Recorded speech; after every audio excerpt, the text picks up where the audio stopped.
Vernon Switzer. My occupation is farming. Farming is not only my occupation, farming is my life. It's what I breathe and what I live.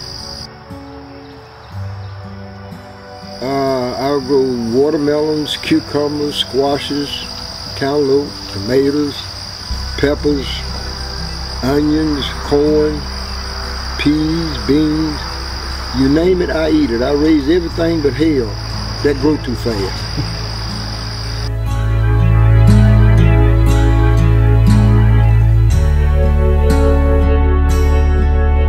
Helps you to get it fresher because it's raised directly on your property and you're within 30 to 40 minutes from your market. I can be at my market, after I harvest, I can be at my market in 40 minutes. So you can't get any fresher than that. I told a lady a couple of weeks ago, I said the only way you can get it, she wanted some lettuce. And I went and got her some lettuce. And I said the only way that you can get lettuce any fresher than this is you have to sit out there with your bowl and make your salad right there in the field.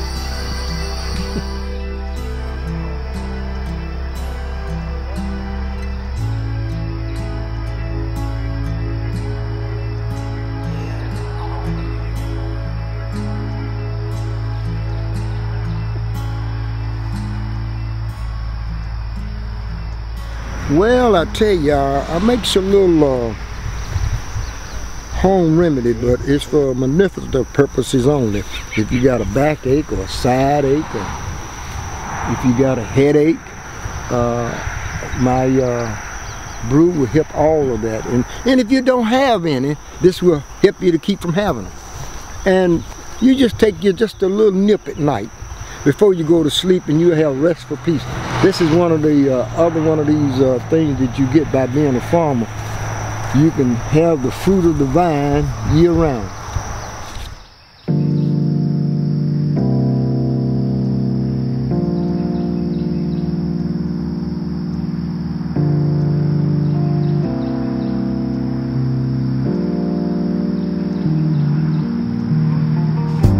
The connection that we had, we don't have that connection with our children no more. We don't teach them.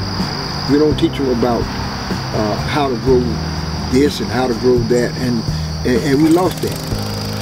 Because when I came along, everybody in my neighborhood knew about growing something. And now you'll be surprised that you go through a whole neighborhood and you may find one or two that knows anything about growing something. I, as a youth, had a choice whether to learn it or whether not to learn it. But these children don't even have that opportunity, and that's sad. That's sad. This is the #1 snack on the farm because they say this is brain food. This activates the brain. And all these years, I didn't know what was activating my brain. And it was blueberries. Blueberries. Ain't they nice? You want one? You want one? You want one? You want to eat it? Oh, you ain't eat it. Neither one of y'all clowns don't know about no blueberries. Because you got to have steady time. And I say steady.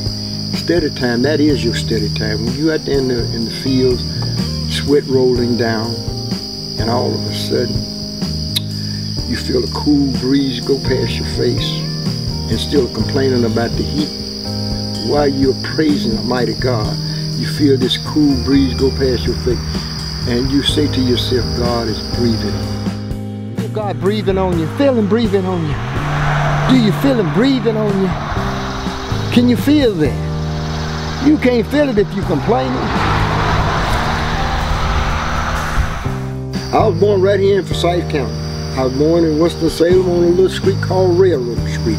Don't even exist anymore, but I know exactly the spot. And that's where I got my start from. And my first little garden was on a street called Greenwood. That's in East Winston, right there where the Mechanicals and Farmers Bank. Maybe about 100 yards from that spot. And that's where I planted my first garden.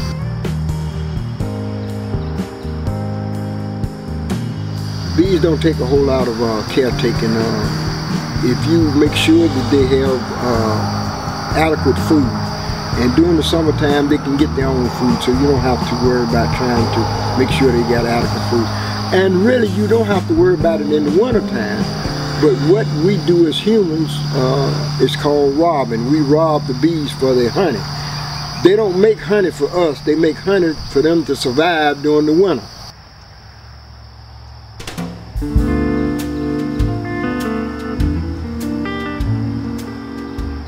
I was a truck driver, and I worked in New York for 15 years. That old saying, you can get the boy out the country, but you can't get the country out of the boy. Well, I'll tell you what, it must be true. I lived in New York for 15 years. I came back to Winston-Salem with more country in me than I did when I left.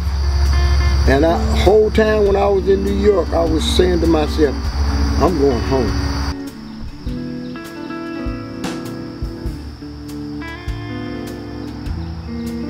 And I was talking to God about a spot that I wanted to farm, and this place came up for sale, and I told God, I said, I don't want all of it. All I want is about a half an acre. And God spoke to me and said, why take the acre, half acre? Why not just take it all? And I said, well, you're in control. And I was able to get 9 acres instead of the half acre that I wanted. And guess what? I'm at least 20 acres short. There's a story in these apple trees. Every one of these apple trees that I planted from a twig that was no bigger than this limb. And I planted 50 fruit trees on this property. How many do you have left? In the neighborhood of about 45.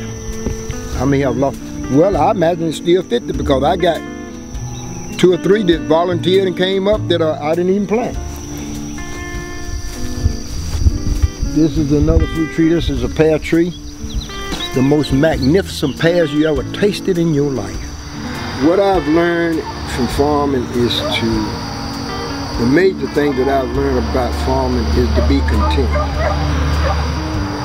I always ask God to not to let me look back at what didn't happen or what should have happened, but make sure that you re-energize me for another year, that I forget about the past and look towards the future.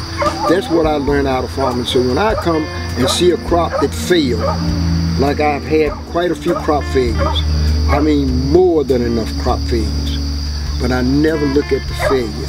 I look at the positive side.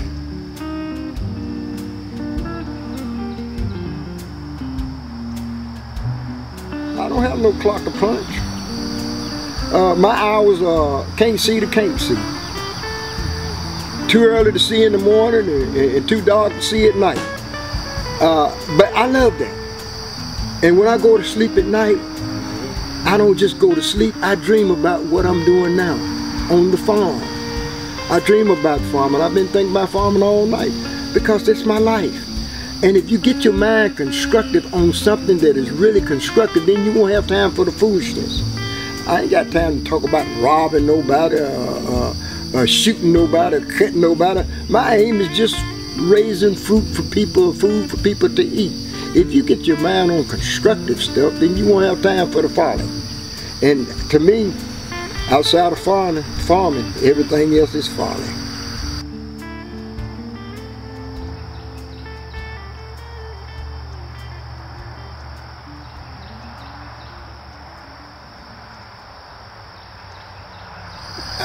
I'm very humbled and gratified by that, because when I take my produce to the market and set it on the table, to see people how they grasp it and how they be so appreciative to have it, and it going into homes that they probably wouldn't even invite me in, and that's gratifying to know that somebody's eating things that I have taken my time with my hands and took my time to nurse them, to get them to grow, and then they got them serving their friends and their family and saying that this came from a farm over in Forsyth County, and he grows the most magnificent this and he grows the most magnificent that.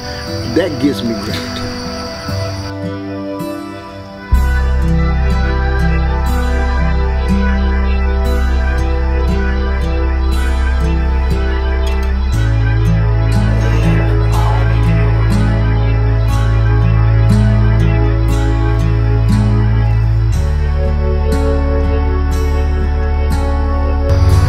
I'm living this life for me.